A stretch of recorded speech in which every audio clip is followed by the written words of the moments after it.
Moi, je suis une maman. Oui. Je suis divorcée. Je suis mariée en 2003. J'ai vécu l'horreur, vraiment l'horreur avec mon ex. Maintenant, je suis divorcée. Mon ex, elle a tout fait. Moi, je parle français, mais je suis pas née comme toi en France. Je parle comme je peux, donc j'espère que... Non, mais on comprend très bien, t'inquiète pas. J'espère. Alors, je suis mariée en 2003.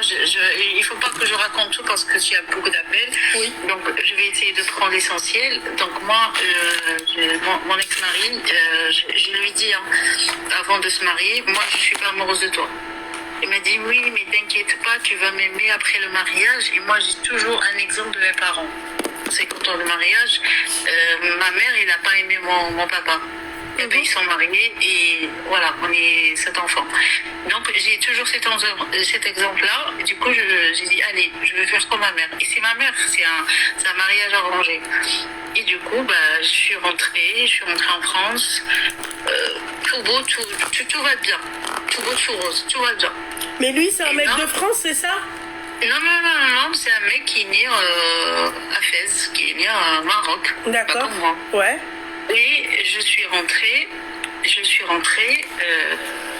La première chose que j'ai envie de faire, c'est de visiter la France, de voir. Je suis jeune. À l'époque, j'avais 24 ans. Voilà. Lui me dit, moi, je suis fatiguée. Je n'ai pas que ça à faire, machin. Voilà. Et la maison, l'appartement, la maison, le travail, la maison. Je ne sors pas. Voilà. Et j'ai dit, écoute, moi, je veux pas avoir des enfants. Je suis encore jeune. J'attends un peu. Non, moi, je veux des enfants. Donc déjà, quand t'es mon mari, moi l'islam, je la respecte, je suis musulmane, mais on s'oblige pour donner notre devoir à notre mari, j'ai l'impression. Et du coup, moi, du moment où tu me fais des barrières, où tu m'imposes des choses, machin, moi je n'ai pas vécu ça. Et donc lui, il m'a dit, moi je veux des enfants. J'ai dit, mais moi je veux pas des enfants. Donc on s'embrouille et ma mère tout le temps elle me met des claques dans la figure, elle me dit non, tu te maries, quand tu t'es mariée, c'est bon, tu vas pas dire non, je veux pas d'enfant, machin, on se marie pourquoi alors? Voilà, et voilà, c'est parti. Donc j'ai tombé enceinte, voilà, je suis jeune, donc premier enfant, deuxième enfant, voilà, mes enfants ils ont 2 ans de différence, et moi je suis morte, voilà, je fais rien. Je fais rien à la maison, à part le ménage, la vaisselle, le ménage, la vaisselle. Mais maintenant, tu l'aimes ou pas? Non, je t'ai dit... vous avez divorcé? Oui. Non. Mais tu l'as aimé ou pas après? Non, je l'ai détesté. Mais une haine, mais voilà, j'ai envie de m'enfuir, j'ai envie de sortir, j'ai envie de... Je sais pas, j'ai dit, est-ce que c'est ça le mariage? T'as quel âge? Là, en ce moment, j'ai 45 ans, je suis divorcée, Ouais. Mais là, je vais l'attaquer en justice. Oh là là. Pourquoi? Parce que dès que... Alors, mon ex-mari, il m'a enfermée. Il m'a séquestrée. Il m'a frappée. Et quand je n'ai pas envie de lui, il m'oblige. Pour moi, c'est un viol. Donc, j'ai les règles. Il me dit, j'ai envie. Je suis enceinte. C'est bon, après-demain, je vais accoucher. Il vient à l'hôpital pour avoir ses besoins sexuels. J'ai vu l'horreur avec mon ex. Et là, quand j'en peux plus, j'ai dit c'est bon, j'ai envie de divorcer, mais je ne l'ai pas dit à lui. C'était les voisins qui m'ont aidé à l'époque pour me faire sortir, parce que moi je ne connais pas la loi française, je ne sais pas comment ça se passe, je ne savais pas comment existe les RSA, les aides sociales, je ne sais rien. Parce que je ne sors pas, et lui, il fait tout ça pour ça. Parce que si je sors et je commence à connaître la loi, parce que cette mentalité que je déteste, si je connais la loi, si je vais travailler, si je vais avoir l'argent, c'est bon, je vais sortir, je vais avoir des copines. Non, c'est juste, j'ai envie d'être... Tu m'as pris avec mon diplôme d'être soignante quand j'étais au Maroc. J'étais hôtesse de caisse à Marjane pendant 5 ans, et quand tu me fais rentrer ici en France pour rester à la maison sans rien faire, j'ai dit non. Donc j'étais un peu contre. Est-ce que c'est bien de faire ça? Est-ce que c'est pas bien? Je sais rien. Et là, en 2014, j'ai sorti avec mes enfants, j'ai rentré au foyer, et le moment où j'ai rentré au foyer, il y a un appartement de relais. L'appartement de relais, j'ai resté 3 mois, précisément 3 mois. Ça, c'était en 2015. Et le cauchemar, ça commence aujourd'hui. Ça commence ce jour-là, pardon. Pourquoi? Parce que j'ai parti au tabac pour chercher des petits cartons pour mettre certaines affaires de mes enfants que le foyer m'a donné à l'époque. Et j'ai laissé mes enfants seuls. En rentrant à la maison, je me suis absentée, 10 minutes, parce que le tabac est juste en bâtiment. Et tes enfants, ils avaient quel âge? Ah mais 8 ans. 6 ans. 8 ans, 6 ans. Et c'était trop petit. Et voilà. Donc, et je sais pas où il était caché. Je rentre avec des cartons, avec une espèce de pyjama, machin, juste pour rentrer, pour amener mes affaires. Mon frère qui va venir après, et je vois des polices, je vois la directrice du foyer, l'éducateur du foyer, voilà. Et ben ils m'ont enlevé mes enfants. Et depuis, avec 3 appels qui ont été refusés. Maintenant, j'ai une tristesse que je vis tous les jours avec cet acharnement que mon ex il fait tout pour me séparer de mes enfants. J'ai toujours vu mes enfants. En ce moment, j'habite à Lyon. Je suis quitté la ville où mes enfants ils sont nés en 2023 pour arriver ici voilà. J'ai resté tout le temps à faire des appels qui ont été toujours refusés parce que la dame, elle travaille pas pour rester en Corse, pour trouver un travail. C'est ça qui me choque, les 23. Pour 10 minutes, c'est... Ça dépend ce qu'a dit l'ex-mari. Ouais, ça dépend qu'est-ce qu'il a dit aussi l'ex-mari. S'il a dit que les enfants ils sont habitués, que les enfants ils ont, tu vois, peut-être par peur ou... Non, parce que lui c'est un mec poussé, un pervers narcissique, donc il a dû lui dire ouais, elle sort pour des hommes. Et... Oui, non mais ça, oui, d'accord. Pas du tout, jamais. Non, jamais. mais lui il a dû dire ça, tu vois. Oui. Pas des enfants pour 10 minutes, c'est pas possible. Voilà. Wallah, c'est vrai. Non mais t'as pas, t'as pas compris, on t'a pas dit que c'était pas vrai. Elle te dit que lui il a dû grossir l'histoire. Ah, d'accord, ok. Oui, mais ils m'ont enlevé mes enfants. Après, j'ai parti sur une association qui se trouve ici, qui s'appelle Vifil. Ils m'ont dit, normalement, les policiers, ils devraient vous faire une alerte. Voilà, madame, attention, on ne laisse pas les enfants seuls. Rien. Ils m'ont rien donné, ils m'ont rien fait. Ils m'ont arraché mes enfants comme ça.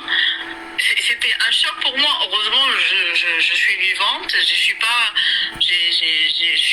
J'avais pas un choc émotionnel. Alhamdoulilah, je marche, je travaille. Les enfants, ils les ont retirés. Mais c'était un choc pour moi. Et cette choc-là, je le vis tout le temps. Cette choc, je le vis tout le temps. Et c'est pour ça que je vais attaquer mon ex, parce que ce qu'il m'a fait, c'est pas... Voilà, c'est un Mais Hafsa, d'un côté, il y a une preuve, puisque elle te dit, elle est rentrée, elle a trouvé les flics. Bah oui, c'est ça les preuves. C'est ça. Tu laisses pas les enfants seuls. Et moi, sur le coup, allez vite fait, parce que la direction du foyer me dit c'est bon, on vous a trouvé un logement, on vous a trouvé un T3, vous et mes enfants, j'étais contente. J'ai dit, voilà, j'ai raccroché, j'ai parti au tabac, même pas, avec des espèces des espadrilles vite fait. J'ai laissé mes enfants en train de regarder Pee-wee, si vous connaissez cette chaîne. En rentrant... Et les enfants, ils sont où? Excuse-moi, ma chérie, ils sont chez leur père ou au foyer? Ils sont chez mon ex. Oui, ils sont chez mon ex. Depuis 2015, mes enfants, ils habitent plus avec moi.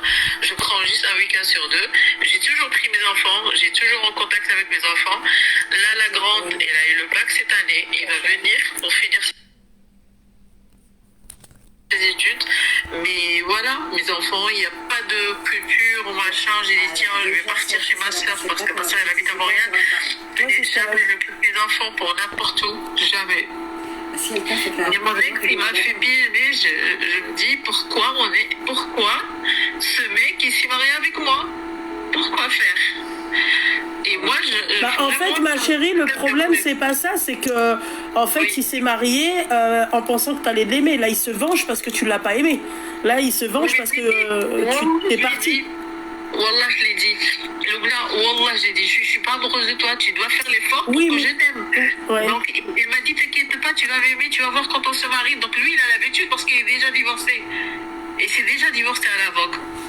Avant que moi je me marie avec lui. Et là, il s'est marié, il a eu un enfant. Ça veut dire que c'est son troisième femme. Et moi, je savais pas comment mon ex-mari ou mon mari, c'est quelqu'un de très dangereux parce que c'est très très dangereux. Il me fait peur en fait. Là, c'est le vrai profil du pervers narcissique. Voilà, mon frère, je te dis un truc, mon frère il vient en cachette. Il vient en cachette. Et moi, tellement j'ai pas de contact, je vois personne, il n'y a que le mur. Je suis contente et j'ai fait un tagine, je me rappelle très très bien. J'ai fait un tagine au Prino. J'ai jeté la poubelle, j'ai dit c'est moi je jette la poubelle avant que mon ex-mari, comment mon mari vient. Et j'ai mis la poubelle au jardin. Il est rentré dans le jardin, il fouille la poubelle. Combien de sachets de viande j'ai cuisiné à mon frère. C'était affreux. C'était pas quelqu'un de normal. C'était pas quelqu'un de normal. Moi, ce que j'ai peur, la policière, parce que j'étais convoquée à la police, et ils m'ont dit si vous n'avez pas de témoin, ça va être trop difficile pour l'attaquer. Donc j'ai copié. Mon frère, il a peur. Il m'a dit je peux pas te porter témoin. Donc je suis en dispute avec mon frère. Et j'ai quelqu'un aussi, ça veut dire j'ai 3 personnes. Et ma soeur. Ma soeur, il habite en Canada. Donc, elle m'a dit, même s'il y a la distance, c'est... Je dis, j'ai envie de me venger. Et imaginez, ma fille... Et ma fille, il doit venir à Lyon. Elle a manipulé ma fille pour qu'il reste encore une année à Corté. J'entends un écho. Bah, s'il faut enlever le live. Ah, pardon.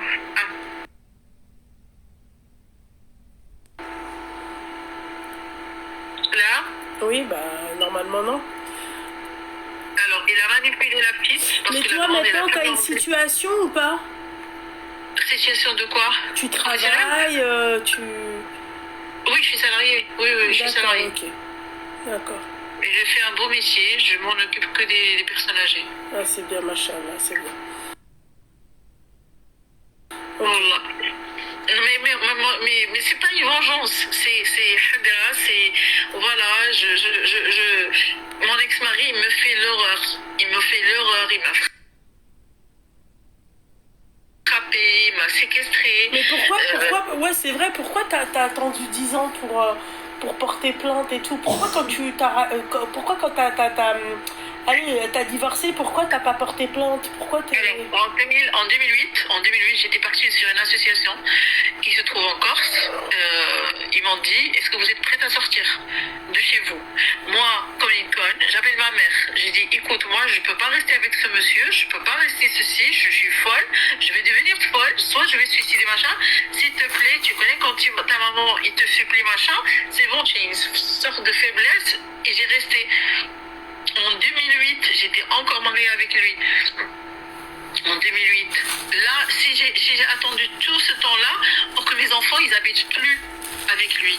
Parce que s'il a une condamnation, machin, il n'y a pas mes enfants. Ça veut dire mes enfants, ils vont venir avec moi. Ouais. Je sais pas si j'ai réfléchi bien ou pas, je sais rien. Mais mon ex, c'est un horreur, c'est un diable pour moi. T'as pas de photo, t'as rien de ce qui t'a fait vivre. J'ai pas de téléphone, j'ai pas de carte bleue, j'ai pas d'argent, j'ai rien. J'ai rien. Je peux le filmer, hein, mais j'ai rien. J'ai rien comme preuve. J'ai que des témoins. C'est pour ça, la policière, j'ai resté presque 2 heures avec elle dans son bureau. Elle m'a dit, si vous n'avez pas de témoin, moi je vous dis, je vous le confirme, votre dossier va être classé. Malgré tout ce qu'il vous racontait, je vous crois, madame. Ah bah ça c'est clair, moi je n'ai pas de preuves, pas d'enquête, pas de rien. Enfin, bah oui. Bah ouais. Voilà pourquoi je peux vous dire un truc. À cause de lui, j'ai même pas envie de me marier. Même pas. Parce que ça m'a traumatisée en fait. Ce monsieur, ça m'a traumatisée. C'est pas possible d'être vicieux à ce point. Je sais pas comment te dire. Moi, j'ai pas vécu ça. moi j'ai vécu dans une famille, je suis bien éduquée, et lui, il a pris ça pour une faiblesse. Il m'a dit, toi, tu sers à rien. Toi, il fallait que tu te suicides. Il me dit des choses atroces. C'est pas possible d'être comme ça, c'est pas possible. En plus, il fait la prière, mais mon Dieu. Eh ben, écoute, ma chérie, force à toi. Merci, Et merci. bon courage et fais les choses. Hein, Non, je vais pas fais le passer les nécessaire. bras, mais j'espère qu'il va être condamné, j'espère. Inch'Allah, Inch'Allah. Je te le souhaite aussi, ma chérie. Bon courage. Merci pour ton écoute. Salam. Merci.